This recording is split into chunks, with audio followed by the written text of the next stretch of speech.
While jotting down notes about what stood out to me, the first thing I noticed were small details. I'm sure that there are some things I missed out on, but I thought that the flares were a nice addition. On top of that, I liked being able to walk through glass. It's silly to mention that, but I like having the option to do things if I get the feeling that they could and or should be possible. The point isn't to shoehorn in every single thing a person can imagine within a game's scenario, but Half-Life is the kind of game that lends itself to that. It could simply be due to the engine used to design Half-Life. I don't know. What I do know is that seeing that this was possible made me want to experiment in other areas of the game. I'm not sure if it's a personality flaw or simply due to how I was raised, but I'm the kind of person that somehow ends up making things more complicated than they need to be. Even in video games, this will end up happening to me. I wouldn't say it's because games require more tutorials or general explanations for me to know how I should be playing, but when a game offers multiple approaches to a problem, I'll usually go straight for the one that makes most sense to me. You'd think that means I'd go for the easiest one, but not really. What I've been referring to is that there was a room with an electric fence that had me stumped for a decent amount of time. The solution was to shoot at a piece of wood to turn the electricity off, but rather than doing that, I tried to put a box on top of a crate to use that as a platform to jump over the fence. I bring this up because even if this wasn't my first time playing a Half-Life game, I still felt as if getting around was harder than I expected it to be. Maybe I'm just too used to how modern games control nowadays. I don't know. What I do know is that at one point getting off ladders was harder than I'd like to admit.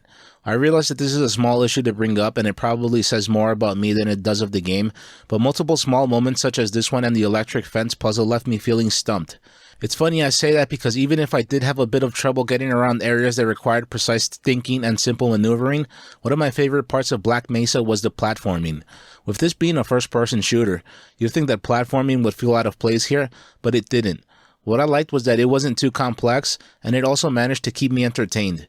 It reminded me of how some walking simulators are a joy to play because of the scenery and other things that they have to offer, but with Black Mesa, it was done more intricately. I kind of feel as if I'll keep falling back on this, but it's because it's true. Just about every aspect of Half-Life was groundbreaking back when it was first released. Due to that, what was great then is simply the norm now. That may be true to an extent, but what entertained me then still entertains me now. I realize that the Ragdoll Physics in Black Mesa are at times over-exaggerated, but I'd be lying if I said it wasn't fun shooting the Magnum and seeing someone get lifted off their feet. That was entertaining to witness, but sometimes I was left wondering how it was possible to stealthily headshot a soldier with the Magnum. You'd think that a soldier being killed close by to others would be enough to alert them, but I guess it has more to do with other factors besides proximity. As if the bodies ridiculously flailing around wasn't enough to get a laugh from me, I thought it was amusing how they kept in the strange way of shooting the mounted guns. What I mean is that using them in Black Mesa is unlike how they're used in other games.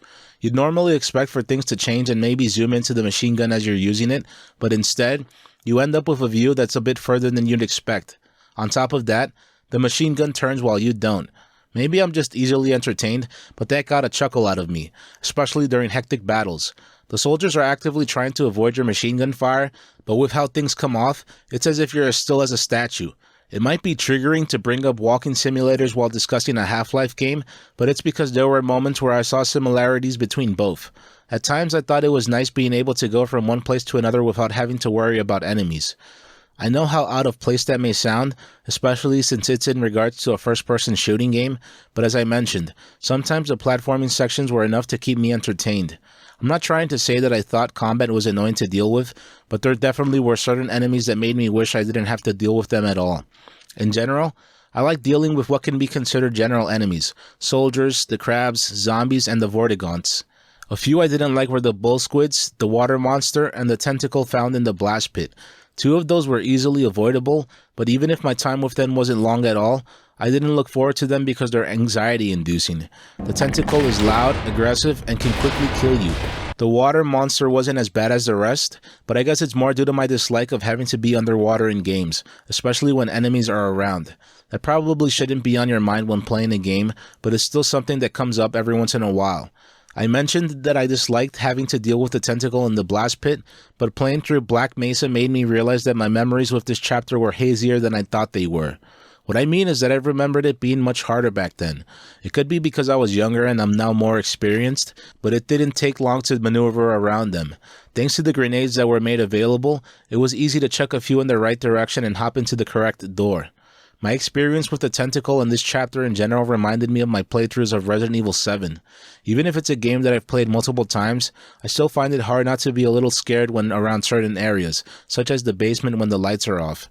Your familiarity should make it so that you can confidently navigate through them, but part of you still wants to act cautiously because of what can happen.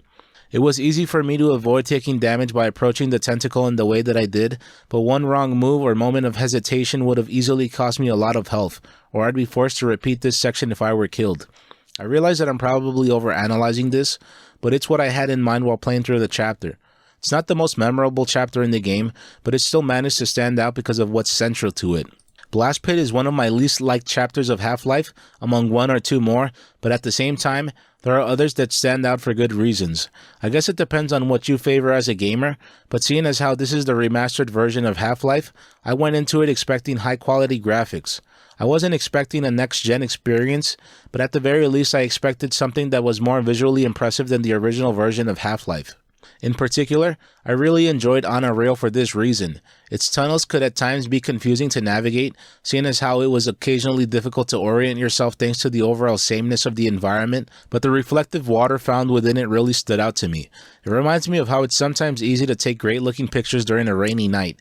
The puddles of water reflect everything that's around, so you end up with a more vivid image. With On a Rail, that's how it was. It was something simple, but I'm sure that getting this right wasn't. Alongside Blast Pit, surface tension didn't do much for me.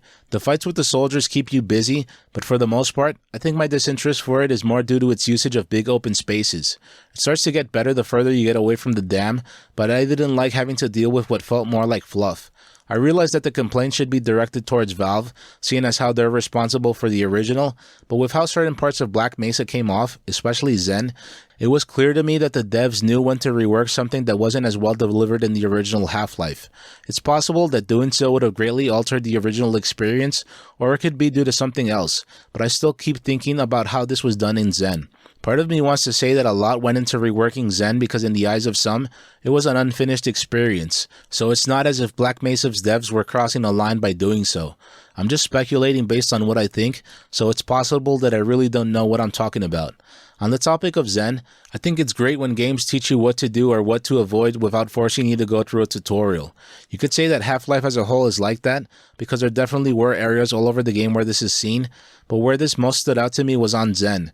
Maybe it's because this version of Zen offers way more than the one in the original Half-Life, so it shouldn't be a surprise that this would lead to new information having to be shared.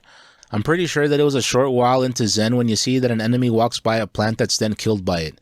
To some, this is simply meant to be an entertaining scene, but I saw it as much more than that. It's clear that Zen is a hostile environment. What's not clear is just how hostile it really is.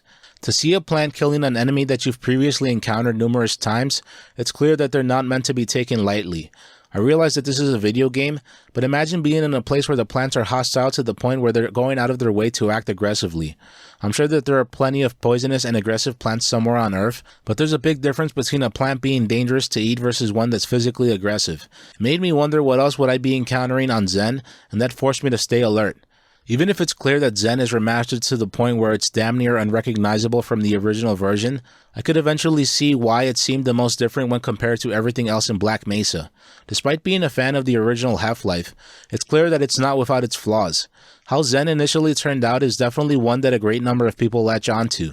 Besides what I experienced for myself, I'm not sure what made the devs do as much with Zen as they did. I want to say that it's due to how the original Zen comes off when compared to the rest of the game, but then why is it that other areas of the game aren't as expanded upon as Zen is? I realize that it may come off as if I'm complaining about this, but I'm not. I liked what was done with Zen, but it definitely left me wondering why this part of the game got as much attention as it did. Simply put, Zen feels less straightforward than it used to. Originally, it was largely full of wide open spaces. In Black Mesa, it's much more intricate. This isn't a bad thing at all, but it was definitely unexpected. I want to say that the developers of Black Mesa not only built upon what was established with the original Half-Life, but what Valve has done in general. I say this because Zen was really puzzle heavy. At times, I was even reminded of Portal.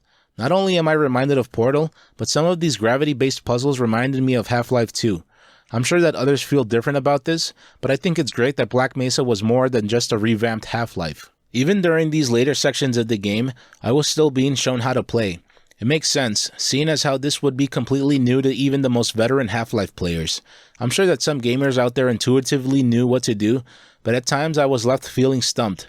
I previously stated that I enjoyed how Black Mesa shows you what to do without forcing you into tutorials, but a fire puzzle in Zen took me a bit of a while to complete. Honestly, I can see the pros and cons to this. On one hand, it means that this was a new experience that was actually forcing me to think. On the other hand, this fire puzzle was completely new to me. I guess what I'm getting at is that I like when games prepare you for what's to come throughout the entirety of it. Once I was actually in Zen, I felt like a stranger in a strange land. I want to say that means the devs accomplished their job, seeing as how Zen should come off as foreign as it does to humans, but what I want to say is that at times it was a bit too out there for me. I like a certain level of familiarity that's felt throughout the game, and in Black Mesa, I saw this being different in ways besides some puzzles. While going through Zen, I noticed that enemies that I'd previously encountered were made harder to deal with. I was on the elevator close to the end of the game, and even if I had dealt with these enemies before, things were different now. It's clear that this is the feeling the devs wanted to convey. It's because the music that played on in the background was adding to the tense feeling that was already being established. On top of the number of enemies increasing, it felt as if I was entering the belly of the beast. At times this was a bit stressful to deal with, but I liked this because it gave this area of the game a feeling of finality. Most games want to convey this feeling by the obstacles you're forced to overcome or because of the bosses you face, but not all the time. If anything, sometimes it's the complete opposite. A game is tough for 3/4 of the way and you're so battle-hardened by your experiences that the end is a breeze to get through. With Black Mesa, that wasn't the case. I'm sure that I'm spending a lot of time on Zen, but it's because it stood out to me in more ways than one. As I've mentioned, I'm sure that the devs appreciate this. Even before continuing to discuss my thoughts and observations towards Zen, it's worth noting that I seriously didn't expect Zen to be as long as it turned out to be. Overall, that's a good thing. It's good because it means that I wholly got my money's worth. At no point did I feel as if it was poorly paced, but at times I did make note of how long it really was. With how Zen starts and comes off as a whole, it's more of a climb than any of the other areas previously encountered in Black Mesa. There were portals that took me forward and completely left behind past areas, but that wasn't always the case. There was one area in particular that was a literal climb to the top. Falling and having to restart from the bottom did occasionally get annoying, but there was enough done to keep things fresh. I want to say that the devs of Black Mesa really outdid themselves with Zen, because they really did. But there were some parts that could be considered weak. One part that negatively stood out to me was the spaceship section with the power cables. At first, this came off as a new form of what's already been encountered, but it eventually got to the point where it felt repetitive. I could see myself not having a problem with this if it were more spread out over Zen, but instead, it was just back to back for around 10 or 15 minutes. There's definitely more that could be said about Zen because of how much work went into making it more than it previously was, but I'd like to move on to Black Mesa's music. At one point, I thought I'd only be talking about the music featured in Black Mesa. It's not only because it's well done, but also because I didn't expect the game to feature as much new content as it did. Moving on from that, one of my immediate thoughts while playing was that they did a good job with the music. I realize it's probably a generic compliment to give, but I just kept thinking props go out to whoever was in charge of the music. In general, a lot of the music featured ambient heavy soundscapes. To some, that's just elevator music or even less than that, but not to me. It definitely helps that one of my go-to Spotify playlists is all ambient music, so I don't mind it at all. Besides simply saying the music was good, one of the best compliments I can give is that it left me wanting to listen to it with headphones on.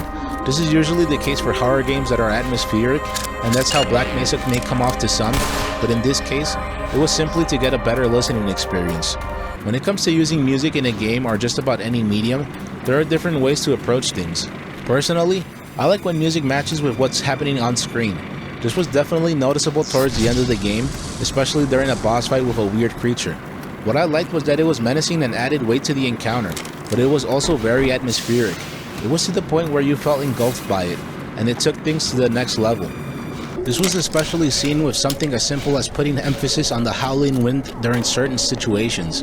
It reminded me of the saying, music is the silence between the notes. I realized that the howling wind doesn't count as silence, but when compared to the actual music that was just playing, it does to me. Either way, I like that. If I can say one thing in general about the music, I'd say that it makes things appear different than they really are.